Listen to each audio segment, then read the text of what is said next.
Hello everyone, today we will talk about how to fix or how to solve the problem of algorithm on Bumble app. To know how to fix or how to find a solution about algorithm on Bumble app, you should just go to settings. In the first, you can go to the window of apps and you can click on Bumble.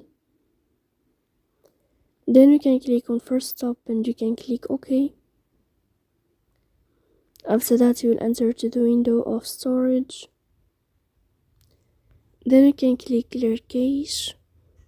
Don't click clear data because that can cause you errors. You can delete your account.